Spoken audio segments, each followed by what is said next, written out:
इसका जो महात्म्य है, इसका जो इतिहास है, तो कृपया करके वह भी आप हमको बतलाने की कृपा कीजिए। हम श्रवण करना चाहते हैं। सूर्य निकाल के ही वीडियो। एक समय की बात है कि एक चंद्रवदनी एवं कमल के समान कमल नयनी श्री सत्यभामा के मन में विचार उत्पन्न हुआ कि मैं बड़ी धन्य हूं, न जाने मैंने कितने पुण्य कर्म किए होंगे जिससे पतिदेव स्वयं त्रिलोकीनाथ भगवान मधुसूदन आज मुझे प्राप्त हुए, या मेरे पुण्यों का ही फल प्राप्त है। क्योंकि जब तक पुण्य उजागर नहीं होते तब तक मनुष्य जो है पाप से मुक्ति प्राप्त नहीं कर लेता। और 16,108 रानियों से बढ़ करके वह मुझसे ही प्रेम करते हैं। मैं अपने को बड़ा धन्य मानती हूँ। जिस कल्प वृक्ष की पृथ्वी पर बसने वाले प्राणी बात नहीं कर सकते, उसकी कल्पना नहीं कर सकते, वह कल्प वृक्ष स्वयं आज मेरे आनंद में लगा हुआ है। ऐसा विचार करके सत्यभामा श्री कृष्ण भगवान से कहने लगी कि हे प्रभु, मैं आपसे एक बात पूछना चाहती हूँ, आप कृपया करके मेरी इस बात का उत्तर दीजिए। आशा है कि आप मेरे हित के लिए अवश्य उत्तर देने की कृपा करें।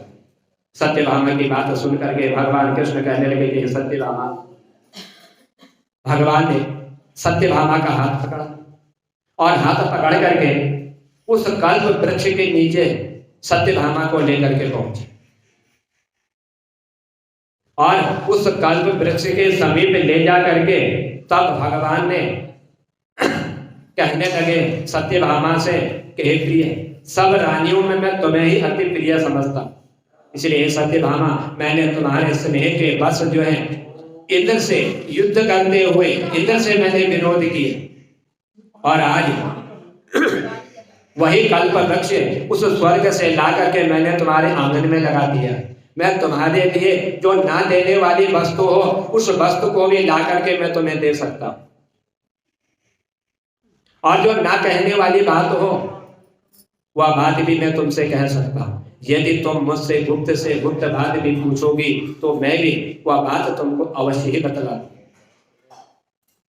भगवान की बात सुन करके सत्यभामा बड़ी गदगद होकर के बोली कि स्वामी, यदि आप मुझसे इतने प्रसन्न हो तो मुझे यह बतलाने की कृपा कीजिए कि मैंने पूर्व जन्म में ऐसा कौन सा शुभ कर्म किया जिस शुभ कर्म के उदय होते ही आप मुझे प्राप्त हो। यह मेरा कौन सा कर्म था और जिससे मुझे यह सौभाग्य प्राप्त हुआ कि मैं आपकी अर्धांगिनी के रूप में आपको प्राप्त हो गई और मुझे गरुड़ पर बैठ करके समस्त ब्रह्मलोक इंद्रलोक जाने का अधिकार भी प्राप्त हो गया। इसलिए स्वामी, आप मुझे बतलाइए, आप सर्वज्ञ हैं, मैं पूर्व जन्म में कौन थी, मैं किसकी कन्या थी, सो आप मुझे विस्तार पूर्वक या सुनाने की कृपा कीजिए। सत्यभामा की बात सुन करके भगवान श्री कृष्ण कहने लगे मुस्कुराते हुए कि हे सत्यभामा, मैं तुमको समस्त वृत्तांत बतलाता हूँ, सो तुम एकाग्र चित्त होकर के श्रवण करो। सतयुग के अंत में मायापुर नगर में अत्रि कुल में एक देव शर्मा नामक 4 वेद 6 शास्त्र 18 पुराणों का ज्ञाता एक ब्राह्मण जो है निवास करता था। और यह जो है सूर्य नारायण भगवान का अनन्य भक्त था। हमेशा भगवान सूर्य का ही यह चिंतन किया करता था, रात दिन अतिथियों की सेवा किया करता था, लेकिन इसकी कोई संतान नहीं थी। कर्म तो बड़े अच्छे करता था, अतिथियों की सेवा करना, सूर्य भगवान का पूजन करना, उनका चिंतन करना, लेकिन यह सब कुछ करते हुए भी इसकी कोई संतान नहीं थी। फिर बड़ी आयु में कन्या उत्पन्न हुई जिसका नाम जो है गुणवती इसने रखा। तब देव शर्मा ने अपने शिष्य जिसका नाम चंद्र प्रकाश था उसके साथ अपनी कन्या गुणवती का विवाह संस्कार जो है संपन्न कर दिया। यह चंद्र प्रकाश अपने ससुर को पिता के समान उनकी सेवा किया करता था। एक दिन यह देव शर्मा अपने दामाद को साथ लेकर के लकड़ियों को काटने के लिए हिमालय के समीप गया। वन में इधर उधर फिरते हुए इसने एक जो है एक भयंकर राक्षस को देखा। उसको देख करके इसके हाथ पैर जो है कांपने लगे और ऐसा इसका शरीर हो गया कि इसको देख करके यह भागने में जो है असमर्थ हो गया, भाग नहीं पाया। और उसी क्षेत्र पर अपनी भक्ति के प्रभाव के कारण उस राक्षस के हाथों जो इसका वध हो गया और यह वैकुंठ धाम में चला गया, क्योंकि उस स्थान का इतना महत्व था, इतना फल था कि वो वैकुंठ धाम पहुंचाने वाला था। जैसे मेघ द्वारा बरसा हुआ जल समस्त नदियों में पहुंच जाता है, ठीक उसी प्रकार भगवान गणेश, भगवान शंकर, सूर्य नारायण और विष्णु भगवान, इनमें से किसी भी देवता की यदि भक्ति करनी, उपासना करनी, तो वह भी जो है वही फल प्रदान करने वाला होता है। इसी से सूर्य भक्त हमारे दूतों के द्वारा विमान पर बैठ करके ब्रह्मलोक में पहुंचा दिया गया, और इन दोनों के मरने की खबर सुन करके गुणवती को बड़ा दुख हो गई, रोने लग गई, विलाप करने लग गई और रो रो करके पुकार पुकार करके कहने लगी कि हे पिता, कि हे पतिदेव, अब तुम्हारे बिना मेरा निर्वाह कौन करेगा? अब मैं कैसे जीवित रह सकूंगी? अब कौन मुझे देखने वाला है? आप मुझे किसके भरोसे छोड़ करके गए हुए हो? अब मेरा खान पान का प्रबंध कौन करेगा? हे तात, अब जो है मेरा इस संसार में कौन है? इस प्रकार यह गुणवती विलाप करती हुई पृथ्वी पर गिर करके मूर्छित हो गई। जब चेतना आई तो घर का सारा सामान बेच करके इसने अपने पति और पिता का वह अंत्येष्टि क्रिया से प्रारंभ करी, इसको संपूर्ण किया। फिर संसार से वैराग्य लेकर के, संसार की माया मोह से मुक्त होकर के यह जो है भगवान की भक्ति में लग गई। इस प्रकार करते करते 1 साल व्यतीत हो गया, और 1 साल व्यतीत होने पर कार्तिक मास आ गया। विधि विधान से इसने कार्तिक मास का व्रत उपवास करने लग गई, साथ ही साथ एकादशी का व्रत करने लग गई। जो कार्तिक मास की दोनों एकादशी आती, इन दोनों के ही व्रत से भगवान अत्यंत प्रिय हो और मुक्ति और ऐश्वर्य प्रदान करने वाले। इसलिए सत्यभामा, कार्तिक मास में तुला के सूर्य में जो प्रातः काल स्नान और जागरण दीप दान करते हैं, उनके जन्म जन्मांतर के पाप नष्ट हो जाते हैं, क्योंकि कार्तिक में ही किया हुआ पुण्य भगवान को अत्यंत प्रिय है। यह महीना भी भगवान को प्रिय है। जो मंदिर में प्रातः काल झाड़ू लगाते हैं, भगवान का पूजन करते हैं, वे जीव मुक्त हो जाते हैं। जो तुलसी के वन की पालना करते हैं, वे फिर संसार में जन्म नहीं लेते, उनका भी जो है मोक्ष हो जाता है। एक दिन गुणवती ज्वर से बड़ी पीड़ित हुई। असह्य पीड़ा को सहन करते हुए इसका जो दुर्बल शरीर था, उस शरीर के साथ इसने जो है गंगा के तट पर उस कष्ट को सहन करते हुए पहुंच गई। स्नान किया गंगा जी में, और जो गंगा जी में स्नान के लिए इसने प्रवेश किया, ठंड के कारण, शीत के कारण इसका सारा शरीर जो है कांपने लगे, क्योंकि शरीर में शिथिलता हो गई। कोई सहारा देने वाला नहीं था। उसी सहारे को ना देख करके इसका शरीर जो है बहुत ही शिथिल हो चुका था, और यह उस शिथिल शरीर को लेकर के जब गंगा में स्नान करने जा रही थी तो वहीं पर गिर पड़े। भगवान विष्णु के दूत पहुंचे सुंदर विमान को लेकर के, और उस विमान में बिठा करके इसको विष्णु लोक की ओर ले गए। यह स्वयं कार्तिक के व्रत का ही प्रभाव था, क्योंकि इसने कार्तिक मास में ही गंगा के तट पर जाकर के स्नान किया था। फिर त्रेता युग के पश्चात द्वापर युग आया, पृथ्वी पर कंस जैसे दैत्यों ने उत्पात किया। उसी समय ब्रह्मा आदि समस्त देवताओं द्वारा प्रार्थना की गई, और प्रार्थना किए जाने पर इस पृथ्वी का भार उतारने के लिए मैंने स्वयं जो है कृष्ण अवतार लिए। कृष्ण अवतार में मैंने जन्म लिया। उस समय जितने भी हमारे विष्णुगण थे, ये सब मेरे अवतार के साथ ही यादवों के रूप में ग्वाल वाले होकर के पृथ्वी पर में अवतरित हो गए।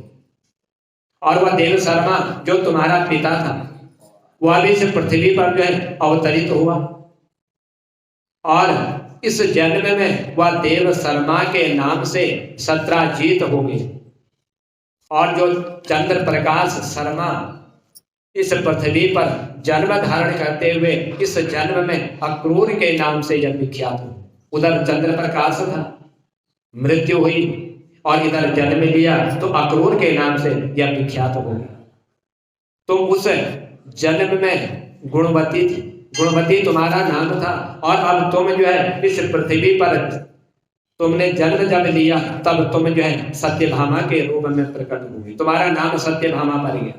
इस कार्तिक के व्रत के प्रभाव से ही तुम हमारी प्रिय हो गई, और तुमने आजन्म तुलसी के वृक्ष को सींच करके उसका पालन किया, इसीलिए तुम्हारे आंगन में आज यह जो है कल्प वृक्ष विराजमान है। या उस तुलसी की ही सेवा का फल है, जिस तुलसी की तुमने सेवा करी और उसी के कारण कल्प वृक्ष तुम्हारे इस आंगन में विराजमान है। और कार्तिक मास में जो तुमने दीपदान किया था, इसी से तुम्हारे घर में लक्ष्मी का प्रकाश हुआ है। इसलिए हे सत्यभामा, इस कार्तिक मास में व्रत आदि करके तुमने जो काया कष्ट सहन किया था, उसी से तुम मेरी जो है अर्धांगिनी के रूप में मुझे तुम प्राप्त हुई। इसलिए कार्तिक मास में जो व्रत आदि कर्म करता है वह मुझे तुम्हारे ही समान जो है प्रिय होता है, और उसके समस्त पाप नष्ट हो जाते हैं।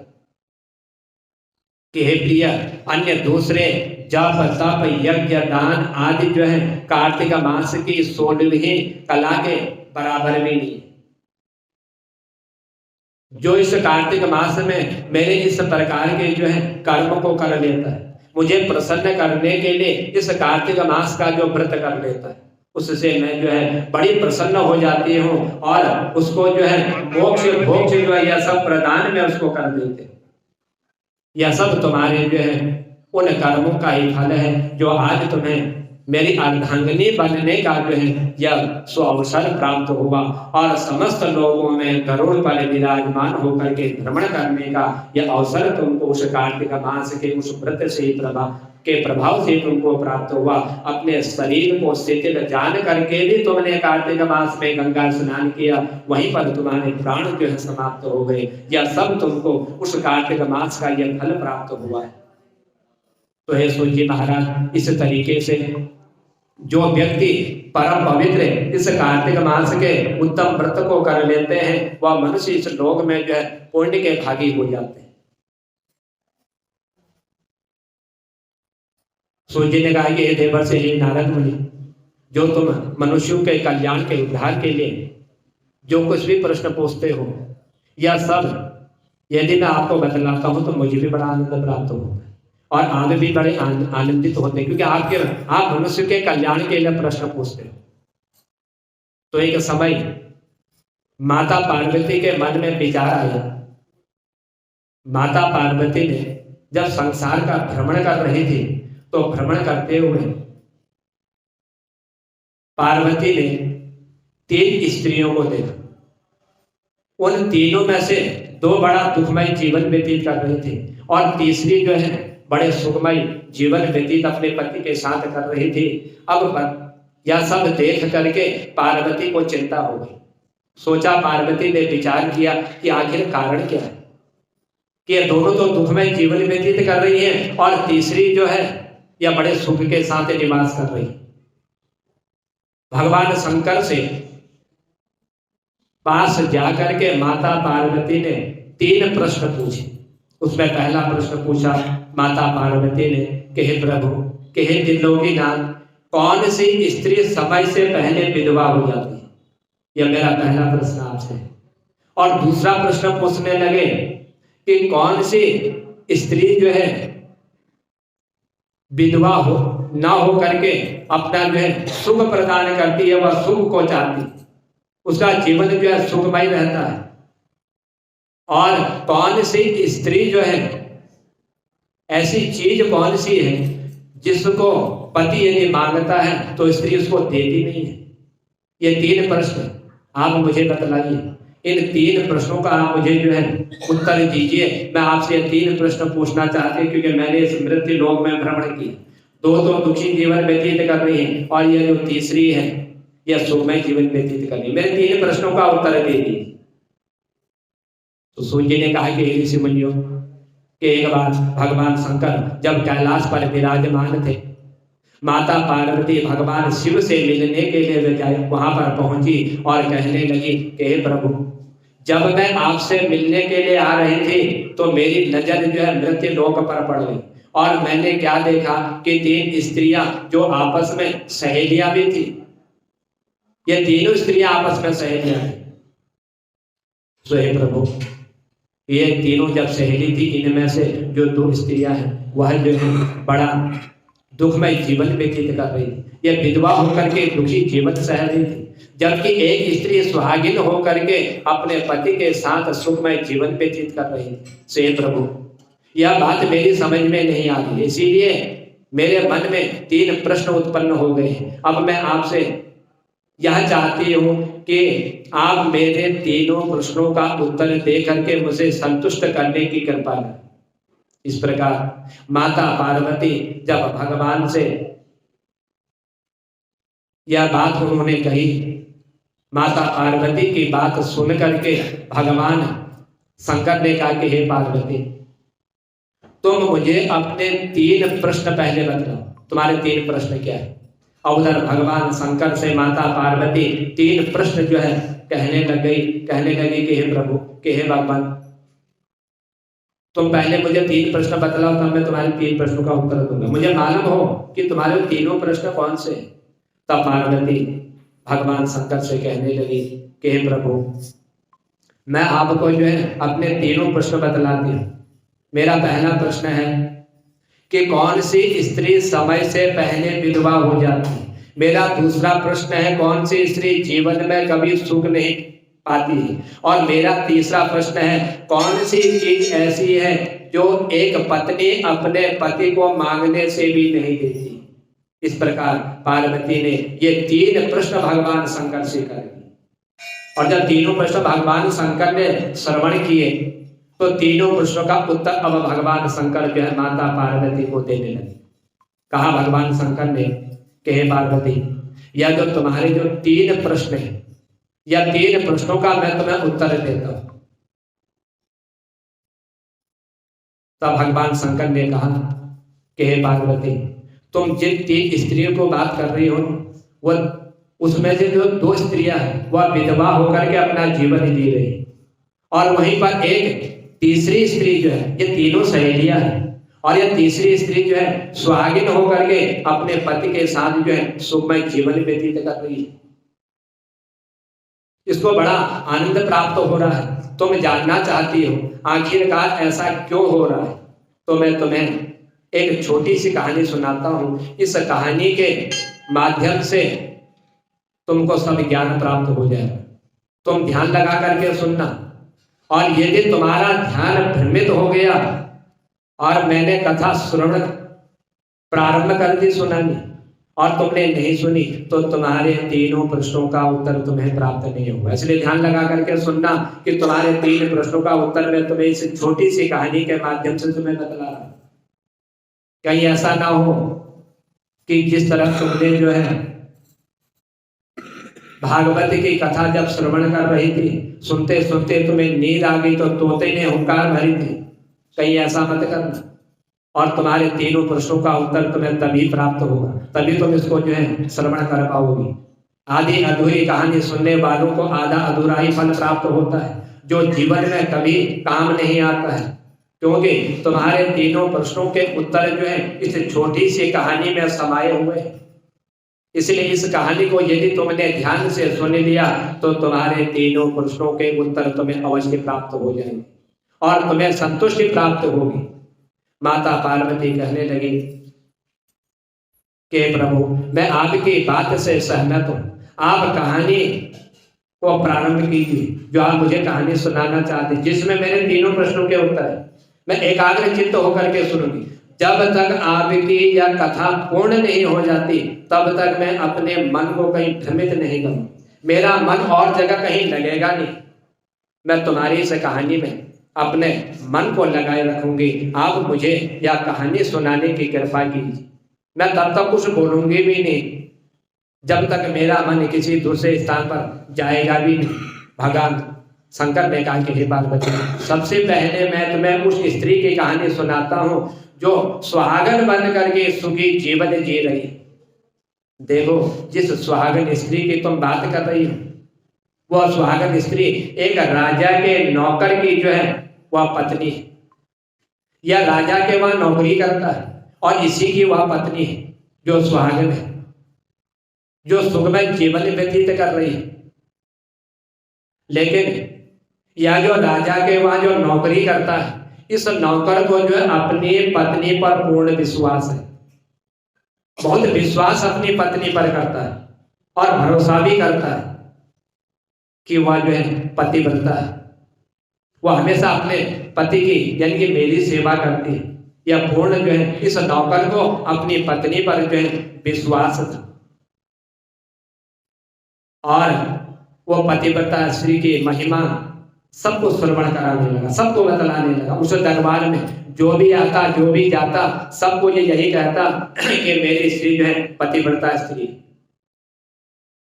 अपने साथियों को भी बार बार यही कहा करता था कि एक दिन की बात है, उस राजा के नौकर की पत्नी की प्रशंसा इतनी उसने कर दी, अपनी पत्नी की प्रशंसा, कि वह सब जगह जो है व्याप्त हो गई। सबने सुन लिया कि राजा के वहां एक जो नौकर है इसकी जो पत्नी है यह पतिव्रता स्त्री है।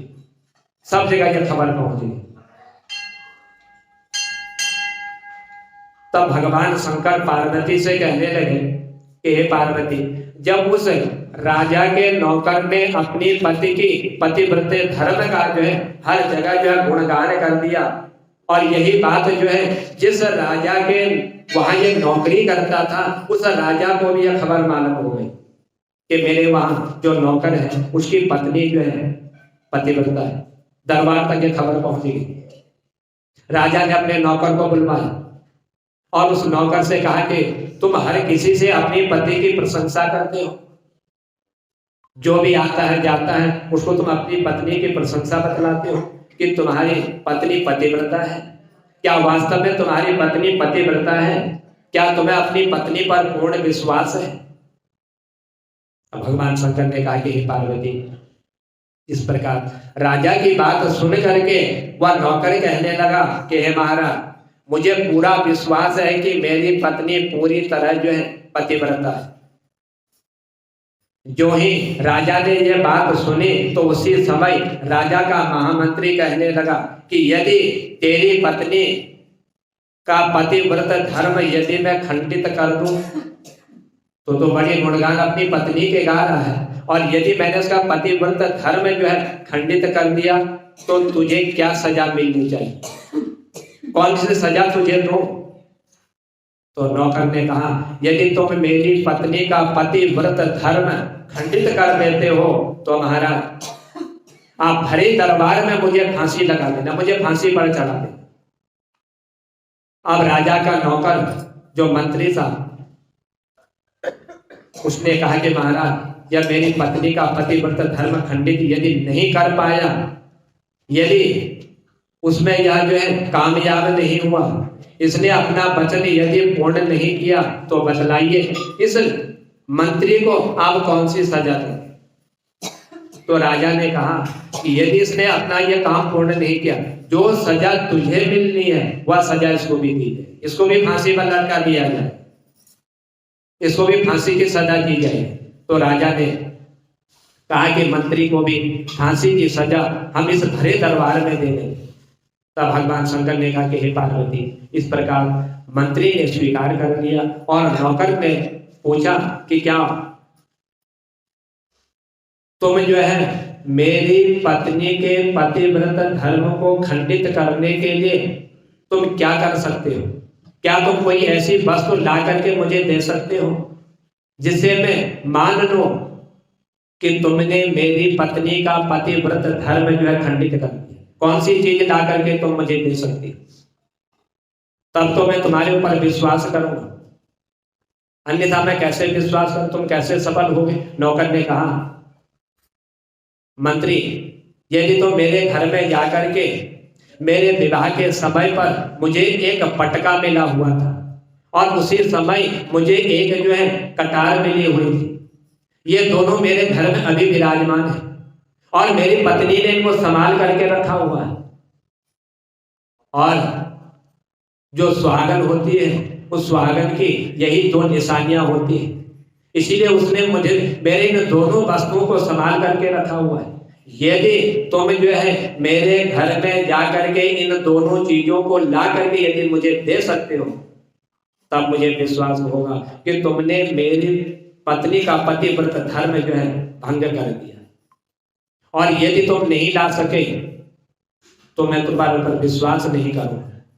तुम ये ला करके मुझे दिखा दो, मैं मान जाऊंगा कि आज तुमने मेरी पत्नी को जो धर्म जो है वह पूरी तरह से तुमने नष्ट कर दिया। तब भगवान ने कहा कि हे पार्वती, इन दोनों के बीच में शर्त स्वीकार हो गई और बाद में वह मंत्री शहर की ओर चला गया और शहर की ओर जाकर के इसने जो उस शहर में जहां पर ये नौकर की पत्नी रहती थी, उस शहर में जाकर के इसने एक दूसरी पत्नी को जो है अपने साथ ले ली और उसको अपना दूत इसको बना लिया। दूती के रूप में उससे कहने लगा कि तुम जो है मेरा एक काम कर दो और यदि तुमने मेरा काम कर दिया तो मैं तुम्हें मुंह मांगी कीमत दूंगा, जो तुम कहोगे मैं वही तुमको दूंगा। और यह जो महिला इसने पकड़ी थी इस नौकर ने, इसका एक ही काम था, एक दूसरे के साथ झगड़ा करना, कभी इसके अलावा कोई काम नहीं करती। एक दूसरे को लड़ाना, एक दूसरे की चुगली करना, यही इसका नित्य कर्म था। इसके अलावा यह कोई काम नहीं करती, कोई काम इसको आता भी नहीं था। तो समय काम को करने में यह सक्षम थी। फिर इस प्रकार उस मंत्री ने इस दूती को अपने स्वार्थ के लिए बुलाया और कहा कि देखो, इस नाम का एक व्यक्ति है, उसका नाम बतला दिया और तुम जाओ, जा करके उस व्यक्ति को ढूंढो, उससे मेरी शर्त लगी हुई है, उसकी पत्नी इसी शहर में रहती है। और फिर उसने उस शर्त के बारे में उस महिला को बतलाया जिसको इन्हें दूती बना करके उसके घर भेजने वाला था। सब कुछ कहानी उसको बतला, सारा वृतांत कह दिया। फिर वह दूती कहने लगी कि तुम कैसे भी हो जा करके उस स्त्री के घर में जाओ और घर में जा करके मेरा जो है उससे संपर्क करवा दो, मेरी उससे बात करवा दो। तुम्हें जितना धन चाहिए, जो कुछ तुम्हें चाहिए, वह सब मैं जो है तुम्हें देने के लिए तैयार हूं, बस मेरा एक छोटा सा ये काम कर। तब वह स्त्री कहने लगी, जिसको यह दूती बना करके उसके घर भेज रहा था, वह कहने लगी कि आप जानते नहीं हो, यह स्त्री जो है बहुत तेज स्वभाव वाली है और तुम जो है इसके घर में जा नहीं सकते, इससे बात नहीं कर सकते। यहाँ तक कि इसके घर में जो भी सदस्य रहते हैं वह भी बड़े भयंकर हैं और यदि उन्होंने तुम्हें देख लिया तो समझ लो तुम्हारी वहीं पर मृत्यु हो जाएगी, तुम वहीं पर मार देंगे। तुम इससे मिल नहीं सकते हो, इससे बात नहीं कर सकते हो। तब मंत्री कहने लगा, ठीक है, यदि तुम मेरा इससे संपर्क नहीं करवा सकते हो तो मेरा एक काम कर, तुम उसके घर में जाओ, उसके घर में जा करके एक पटका उसके पास रखा हुआ है, एक कटार उसके पास रखी हुई है और ये दोनों चीजें ला करके तुम मुझे दे। और ये दोनों चीज ला करके जब मुझे दोगे तो एक काम और करना कि उसके जांग में कोई यदि शरीर पर कहीं पर भी कोई तिल का निशान हो तो वह भी तुम मुझे बतला दे। ये 3 काम तुम मेरे कर दो, मुंह मांगी कीमत तुम्हें दो। तो उस महिला ने जब से मंत्री की यह बात सुनी तो सुन करके इसने कहा कि ठीक है, अब मैं जो है तुम्हारे इस काम को मैं पूर्ण कर देती हूँ। जब यह बात उसने सुनी कि आज मुझे मुंह मांगा इनाम यह देने वाला है, तब भगवान शंकर ने कहा कि हे पार्वती, यह बात जो है उस स्त्री की समझ में आ गई। उसने कहा ठीक है, मैं तुम्हारा काम अवश्य करूंगी। नौकर शहर में रहता था, वह स्त्री नौकर के घर पर पहुंची और उसकी पत्नी से जाकर के कहने लगी कि हे बेटी, मैं जो है तेरी बुआ हूं और आज बहुत साल हो गए हैं तेरे से मुलाकात नहीं हुई और इसीलिए आज मैं तुझसे मिलने आई हूँ, लेकिन इसने पहचाना नहीं। नौकर की पत्नी ने कभी देखा ही नहीं तो पहचाने कहां से, उसने पहचाना नहीं। बोली कि मैंने तो आपको आज तक कभी देखा नहीं। तो कहने लगी मैं आपके घर में अभी तक आई नहीं, काफी वर्ष व्यतीत हो गए, मैं तेरी बुआ लगती हूँ, कई वर्षों से आ रही हूँ। उस स्त्री ने कहा तो ठीक है, यदि आप मेरी बुआ लगती हो तो अंदर आओ। अंदर बुलवाया, मान सम्मान किया, क्योंकि शब्द ऐसे कह दिए थे कि मैं तेरी बुआ लगती। और घर में कोई मेहमान आ जाए कोई उसका अपमान नहीं कर सकता। लेकिन वह उस दूसरे कार्य के लिए आई हुई थी और बहाना बना दिया कि मैं तेरी जो है बुआ लगती हूँ, इसलिए अंदर बुलवाया।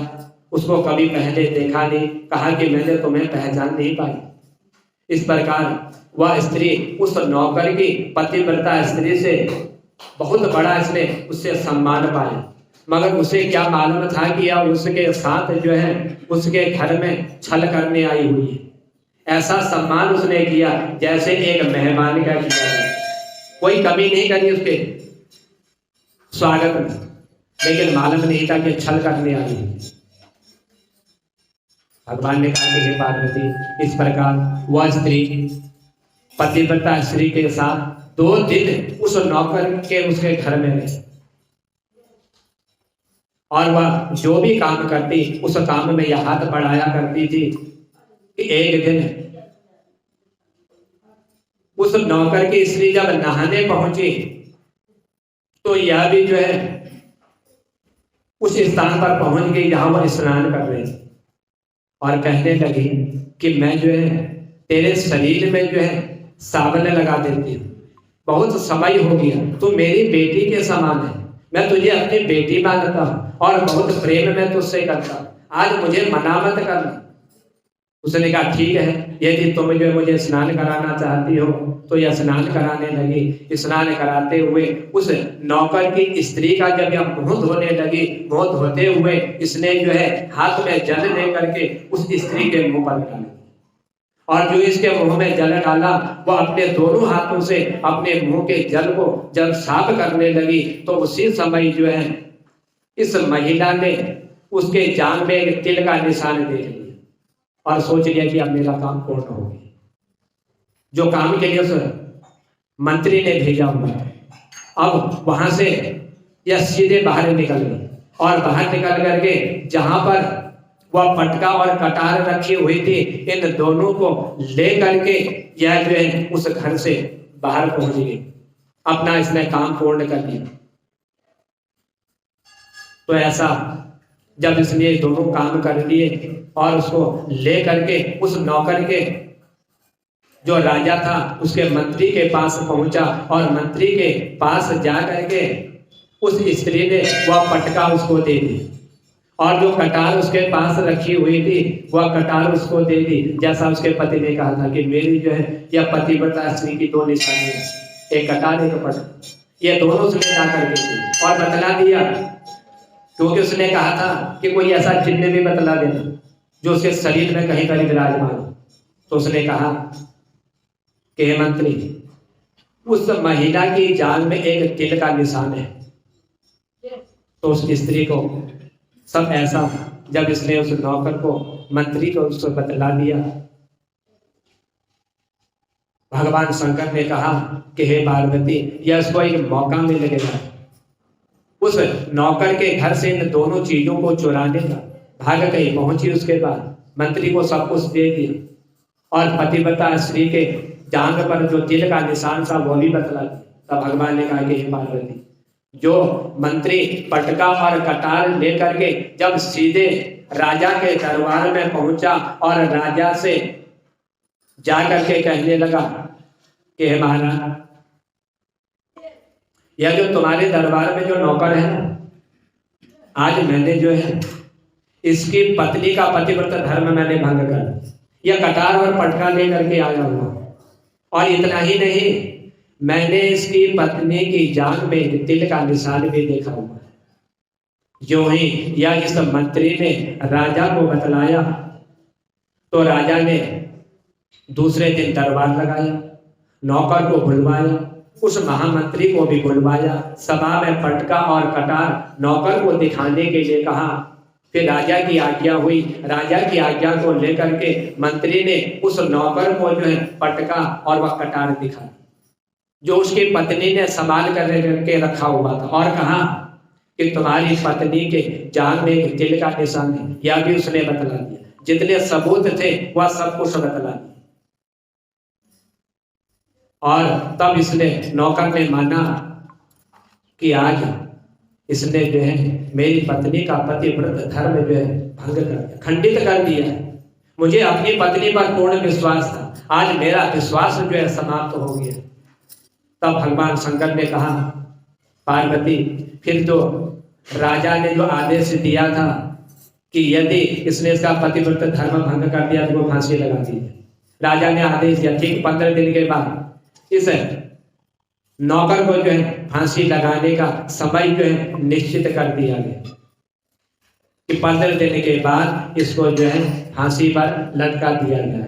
और उधर जो है उस राजा ने इस नौकर से अंतिम इच्छा पूछी, तुम्हारी अंतिम इच्छा क्या है? तो मतलब तो ये कहने लगा कि हमारा मेरी अंतिम एक ही इच्छा है, क्योंकि जब किसी को फांसी दी जाती है तो उसकी अंतिम इच्छा पूछी जाती है, उसके बाद ही उसको फांसी दी जाती है। तो इसने कहा नौकर ने राजा से कि हमारा मेरी एक ही इच्छा है, मैं जो है अंतिम बार अपनी पत्नी के दर्शन करना चाहता हूँ, मैं उसे मिलना चाहता हूँ। तो उधर भगवान शंकर पार्वती से कहने लगे कि हे पार्वती, इस प्रकार राजा ने उस नौकर को आज्ञा दे दी और तुम जो है अपनी पत्नी से मिल सकते हो। फिर नौकर अपने घर गया, अपनी पत्नी के पास पहुंचा और पत्नी के पास जाकर के यह कहने लगा कि आज तुमने मेरे साथ बहुत बड़ा धोखा किया हुआ है। मैंने उस घड़ी सभा में, घरे समाज में जो भी आता, जो भी जाता, जो भी मिलता, हर किसी से मैंने तुम्हारी प्रशंसा करी कि मेरी पत्नी जो है पतिव्रता है, लेकिन आज तुमने मेरे विश्वास को तुमने तोड़ दिया। आज तुमने जो है वह काम कर दिया जिस पर मुझे विश्वास नहीं था। तुमने आज जो है पतिव्रत धर्म को जो है तुमने आज भंग कर दिया, क्योंकि मैंने उस राजा के मंत्री से शर्त लगाई हुई थी कि यदि तुमने मेरी पत्नी का पतिव्रत धर्म खंडित कर दिया, ये 2 चीजें ला करके मुझे दे दी, उसके शरीर में कोई निशान हो यदि वो भी तुमने बतला दिया, आज तुमने वह मेरा कार्य जो है पूर्ण कर दिया। आज मेरा तुमसे विश्वास उठ चुका है और राजा ने ठीक 15 दिन जो है मुझे फांसी की सजा देने के लिए कहा। आज से ठीक 15 दिन मुझे फांसी दे दी जाएगी, मेरी मृत्यु हो जाएगी, मेरा शरीर समाप्त हो जाएगा और मेरा आज तुमसे जो है विश्वास भी समाप्त हो गया, क्योंकि मेरी पत्नी का पतिव्रत धर्म जो है नष्ट हो चुका है। अब राजा मुझे अवश्य फांसी दे देगा। मेरे साथ विश्वासघात करके तुमने यह ठीक नहीं किया। तब भगवान ने कहा कि हे पार्वती, उस पतिव्रता स्त्री ने अपने नौकर पति को जब सारी बात बतलाई, उसे विश्वास नहीं था। उसने कहा कि मैंने तुम्हारा पतिव्रत धर्म भंग नहीं किया होगा, तुम्हें मेरे पर विश्वास है तो अपने विश्वास पर कायम रहना। एक महिला आई थी और कह रही थी कि मैं तुम्हारी बुआ लगती हूँ, शायद उसी ने यह सब काम किया हो। उसने इस नौकर को वह कटार, वह पटका और मेरे शरीर में तिल का निशान बतलाया हो। अपनी पत्नी को सारी कहानी बतला दी और तुम्हें शायद इस पर विश्वास नहीं होगा और पुनः राजा के दरबार में पहुंच गया। फिर उसे कैद खाने में डलवा दिया गया, क्योंकि 15 दिन के बाद फांसी होनी थी। और उधर नौकर की पतिव्रता पत्नी ने जब भगवान का स्मरण किया, भगवान का चिंतन किया, कहा कि हे प्रभु कि मैंने कोई ऐसा कर्म नहीं किया हुआ है जिस कर्म के द्वारा आज मेरा पतिव्रत धर्म जो है भंग हुआ है। मैं तो पतिव्रता नारी हूं, मैंने ऐसा कोई कर्म नहीं किया। भगवान का स्मरण करने लगी, भगवान का चिंतन किया और जब परमात्मा का चिंतन कर रही थी तो उधर राजा के दरबार में पहुंची और राजा से आदेश मांगा कि हे राजा, ये जो तुम्हारा दरबार लगा हुआ है, इस दरबार में मैं नृत्य करना चाहती हूँ। मैं आपको जो इस दरबार में नाच दिखाना चाहती हूँ। राजा से आज्ञा मांगने लगी तो राजा से जब उसने आज्ञा मांगी तब भगवान ने कहा कि हे पार्वती, उधर नौकर की पतिव्रता पत्नी ने परमात्मा को याद किया और परमात्मा को याद करके उसने अपना भेष बदल लिया, ताकि वो मंत्री जो है, जो चोरी करके ये 2 चीजें औरत के द्वारा मंगाई थी, वो समझ ना पाए। भगवान का स्मरण करते हुए भेष बदल करके राजा के दरबार में पहुंची नाचने के लिए। परमात्मा का स्मरण किया था, भेष बदला। तो भरे दरबार में जब यह नाच दिखाने की आज्ञा मांगने लगी, क्योंकि कोई भी स्त्री उस दरबार में जितनी भी स्त्रियां थी उन सबसे यह बड़ी सुंदर थी, इसके बराबर सुंदरता उस दरबार में रहने वाली स्त्रियों की नहीं थी। और उधर राजा जो है इन चीजों का बड़ा शौकीन था, नृत्य देखने का। उसने जो है राजा ने आदेश दे दिया और आदेश देख करके कहा कि तुम जो है अब नृत्य कर सकती हो, तुम जो है मेरे इस स्थान पर तुम जो है नृत्य करो। और उधर जो है जो ही या राजा के समीप नृत्य करने लगी तो नृत्य करते करते इस नौकर की पत्नी ने राजा से कहा कि हमारा ये जो आपका दरबार लगा हुआ है ना, इस दरबार में जो है एक मेरा चोर यहाँ पर विराजमान है, उसने जो है मेरी चोरी करी हुई है और यह जो है इस यहाँ पर जो है विराजमान है, इसलिए आप जो है इसको कोई दंड दीजिए, क्योंकि इसने जो है यहाँ पर रह करके इसने चोरी की हुई है। तो वह कहने लगा, राजा ने जब उस के मुंह से ऐसी वाणी का श्रवण किया तो वाणी का श्रवण करते हुए कहने लगा कि कौन है जिसने तेरे इस मेरे इस दरबार में जिसने तेरी चोरी की हुई, उसका नाम बता। तो कहने के यदि मैंने बतला दिया तो आप क्या सजा दोगे? बोले जो सजा इस नौकर को मिलेगी वही सजा जो है उस मंत्री को भी मिलेगी, उसको भी फांसी पर लटका दिया गया। तो इतना सुनते ही उसकी पतिव्रता स्त्री कहने लगी कि हमारा तुम्हारे इस दरबार में ये जो तुम्हारा मंत्री या मेरा चोर है, इसने चोरी की हुई है, या मेरे घर से किसी स्त्री को भेज करके एक पटका और कटार या लेकर के आया हुआ है, और यह सब इसने जो है मेरे घर से चोरी की हुई है, इसीलिए मैं जो है यह भरे दरबार में आपको यह सब कुछ बतलाना चाहता हूं। और इतना ही नहीं, इसने जो है स्नान करते वक्त जो है मेरे जान में तिल का निशान देख करके तुम्हारे इस नौकर को बतला दिया, इसने इतनी बड़ी चोरी की हुई। जो ही पत्नी ने उस पतिव्रता स्त्री ने उस मंत्री का नाम लिया तो मंत्री जो है भयभीत हो गया और कहने लगा कि महाराज मैंने इस महिला के घर में चोरी नहीं की हुई है, मैं तो इसको जानता नहीं, मैंने इसको कभी देखा तक नहीं है, और जब मैंने इसको देखा ही नहीं है मैं इसका घर ही नहीं जानता हूं। आज मैं पहली बार इसको देख रहा हूं तो मैं इसके घर में जाकर के कैसे मैं चोरी कर सकता हूं, क्योंकि मैंने इसको कभी देखा नहीं है, झूठ बोलेगी।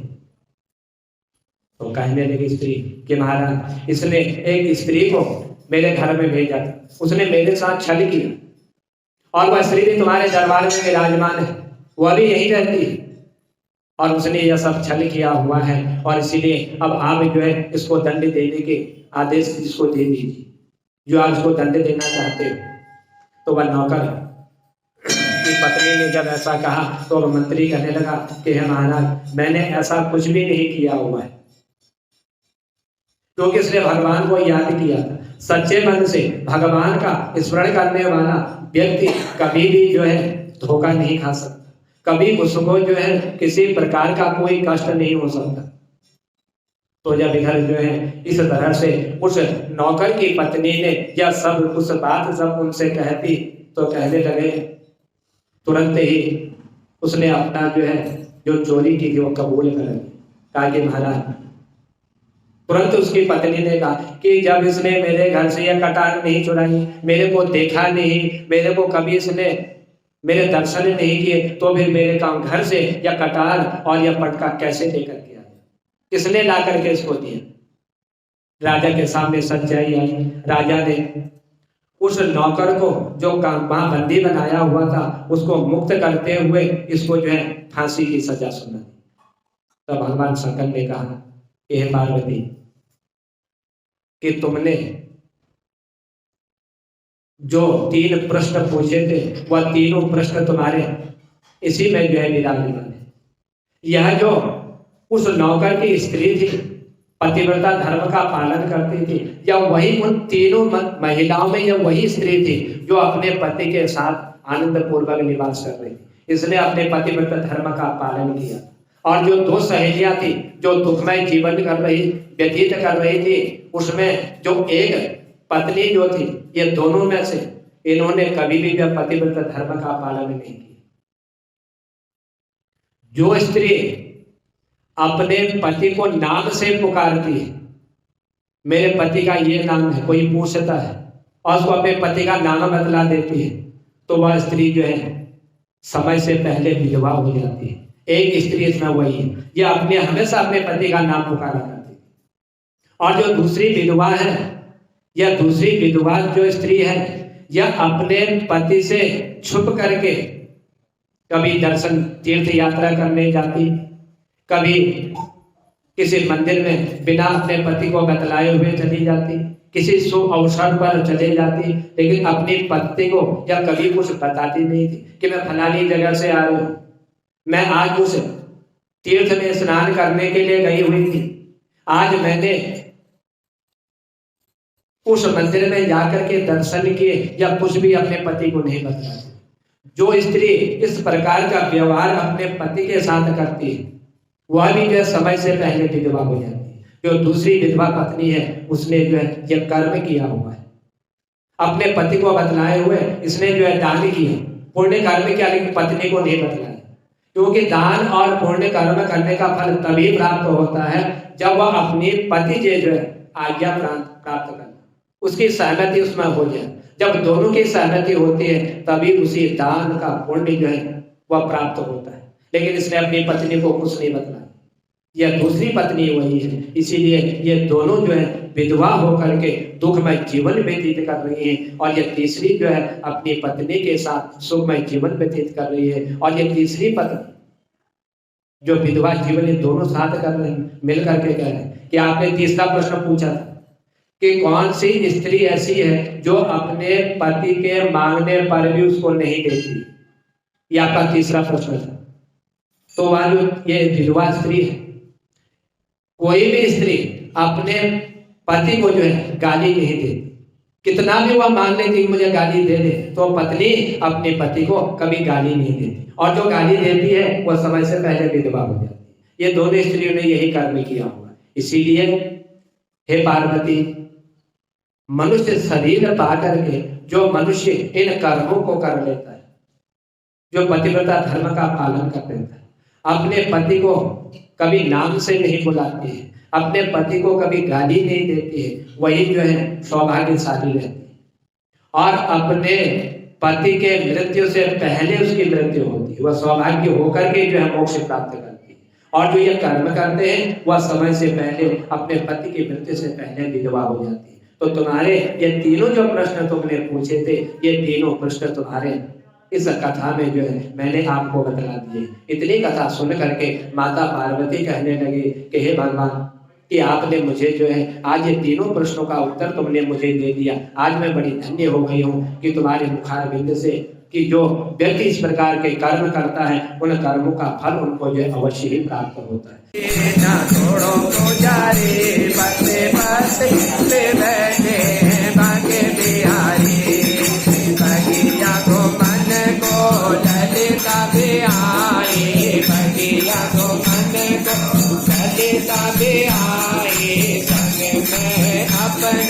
राधा जी को लाई संग में अपने, राधा जी को लाई, राधा जी को देख झुक गई।